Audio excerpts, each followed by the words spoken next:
เอาสบายดีพี่น้องอยู่เบื้องดังมาเก็บผักเด้อพี่น้อง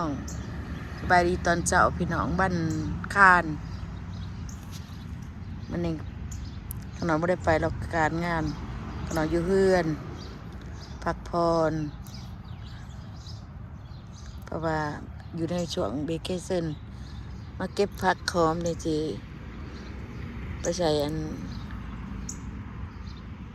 ก่อยเนื้อจักหน่อยพี่น้องมาเก็บน้ำกันผักหอมกับโปเก็บกับแก่เบิดละแก่ไว้เพราะว่าผักหอมมันเปิดยามมาดูนี่เลยจะเก็บเอาจากซี่แล้วพี่น้องพอได้ไปใส่หอมเลยผักหอมมันเลยเอาปลูกเองพอได้ใส่ยังธรรมชาติด้วนเห็นปะเก็บเอาผักธรรมชาติเท่านี้นะไปใส่ปลูกแล้วกินบ่ท่านบ่มันกินนั่นดอกมันลายมันก็กินบ่เบิดดอกพี่น้องเก็บเอาอันนั้นเล็กน้อยพอใส่ก้อยลูกสาวอยากกินก้อยเนื้องัวนี่แหละตอนเช้าอากาศฝนกระตกคืนนี่ตกหน่อยนึงป่ะ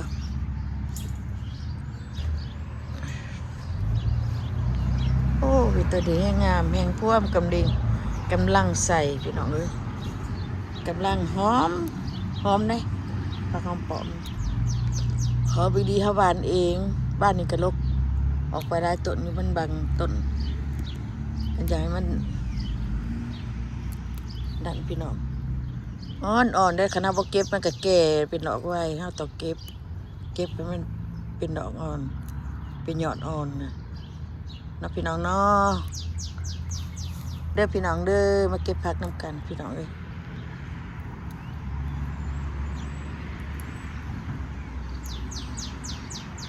อยู่ในช่วงเบเกเซนเดี๋ยวนี้นะไม่ได้ไปงานคือจิตพักดนอยู่เพราะว่าเมื่อยเฮ็ดงานได้แล้วก็ละพักผ่อนก่อนเป็นว่าเก็บหลายได้เนาะพอเก็บมันเป็นดอกจังสีนี่ละมันเป็นดอกก็อย่าเก็บให้มันนะ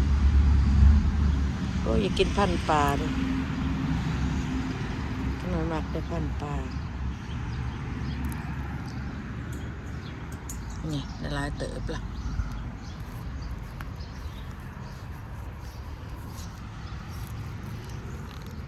ผักกาดตัวนี้มันจะเป็นดอกหักออกก่อนผักกีเดินขรอยติดเดี๋ยวดิพี่น้องน่ะติดแล้วเอามาตะบานปะปลูกติดแล้ว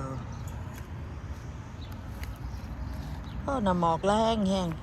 ได้มาก่อนนี่เก็บรกออกนี่เอามาตากจะเอาว่าเอากระตาปนี้นะถิ่มนี่เพราะว่า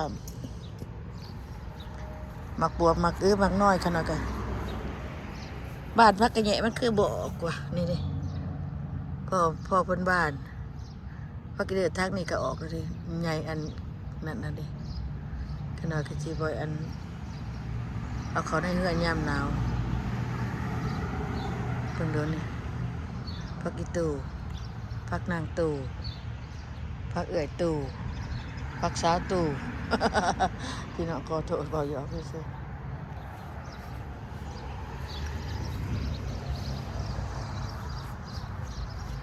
พักตำลิ่งขนาดกับใหญ่เลยพี่น้องได้กินได้ปีนี้พูดยอดเพื่อกระถึกคือว่าพอเรามีดมาตัดอันนี้ออกเครือขาเก่าใส่มันขึ้นต้นใหม่นี่เปลือกไข่เปลือกย่างขนาดกับบัดถิ่มใช่นี่แต่พอมึงบดถับว่ะ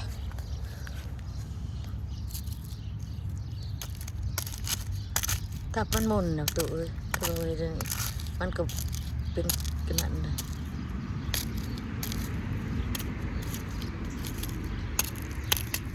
นี่เป็นในพระกัวเขาเอามาบานนี่วะเพิ่นก็เอานั่นนี้มาสอกใช้มุนบดอะไรในพระกัวได้นี่เกิดเบี้ยอะไรนี่มัน มันมีใบผักบัวมีดอกพี่น้องจะโดนมันใหญ่จังหน่อยโรคกินเลยมีร้ายอยู่เพื่อนก็เอายังมาถอกเช่นนี้บูอันนี้พักไฟโรคถิ่มเพราะยังมีเครือลาย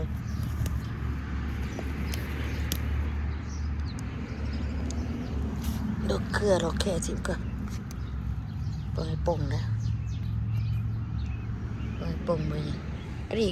ต้นอันนี้เอามาแต่ปริยาคมในพี่น้องคมคือยัง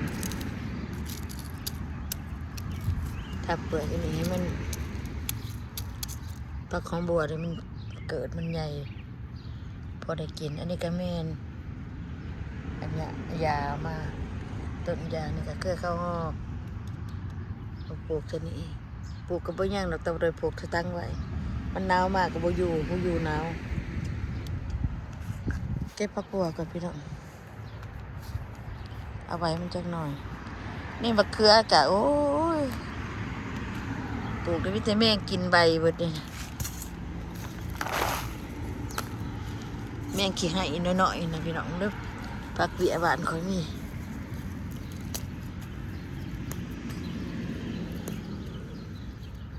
บ่ได้เก็บมาสุกจักเทื่อสิได้กินอยู่บ่มะเขือนี่เป็นดอกแล้วนะน้อยๆแน่ๆนี่เป็นดอกเวลามันแก่แล้ว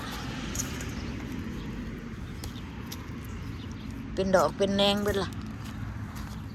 มันทำมาคือว่าเตี้ยแท้ๆนี่มันมักน้อยมักบวบตีบ่แมนตีบักน้อยนี่มักบวบเดียวบ่แมนตีนี่มันเป็นบักบวบน้อยบ่นี่ไหนนี่บักบวบบ่เราเอามาปลูก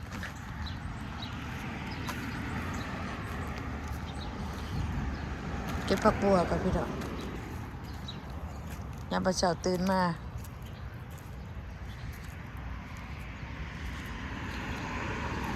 เด็กผักบัวหัวผักบัวนั่นเอามาปลูกไว้มันจะเป็นหัวหรือจะเป็นอย่างเราจะคือว่าจะเป็นดอกคือเก่าอีกก็บ่จักว่าจะเอาผักบัวอยู่ได้ผักบัวหัวเอามาปลูกจะมาเป็นผักบัวใหญ่คือเก่าหัวเป็นดอกคือเก่าก็บ่จักอย่าเด็กต้นใหญ่ๆยานแมนอยู่เป็นหัวพวกกัวแห้งเก็บเอามาซื้อมาตั้งหลายเลยซื้อมานะว่าอยากได้หัวเพิ่นเนี่ยล่ะเพราะมากินหัวพวกบัวแห้งพี่น้องเลยจะบ่มีหัวหายซะละบ่นี่ตัวนี้ก็หัวผดโลกๆขึ้นมานี่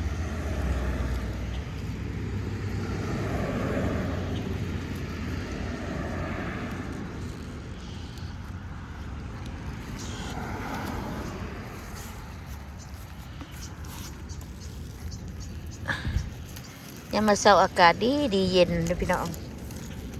นอนกลางคืนก็เย็นโหยนอนดับดี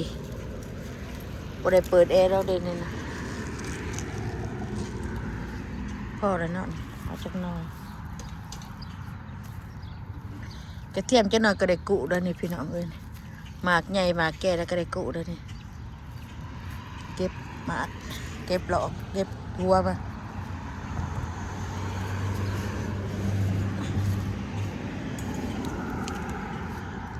ตื่นมากค่ำมากกันสิอ่ะ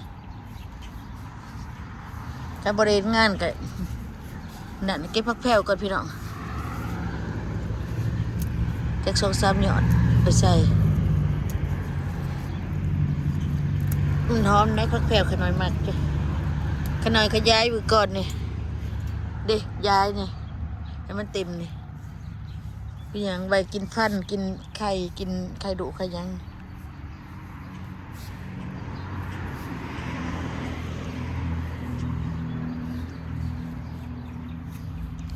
ดึงเบิ่งมากระเดบกันมากระเดบมันใหญ่แล้ววะใหญ่แล้วพี่น้องเด้พวงหมากก่อนปี ปีนี้ก็จะได้กินอยู่แต่ที่บ่ได้กินหลายห่วง2ห่วงยังเป็นอยู่บ่เห็นห่วง1ละ2ห่วงละสิได้กินอยู่นี่โตเขียวบ่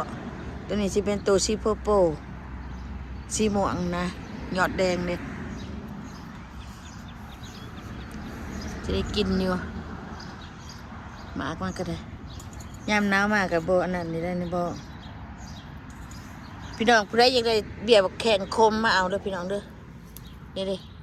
บักแข้งได้น้ำนะ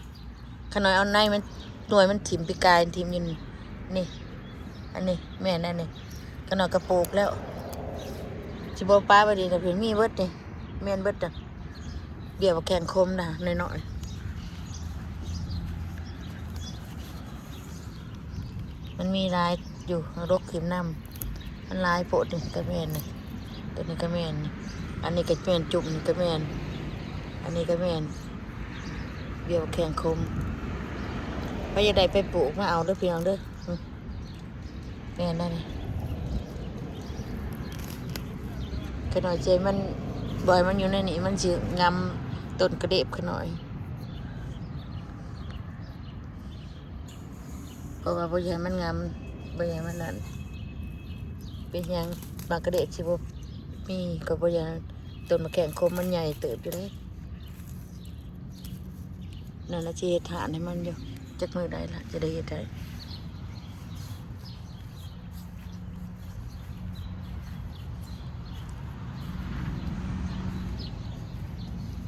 แดดก็ตะเว้นขึ้นพอดีงามเดี๋ยวพี่น้องแสงตะเว้นกัน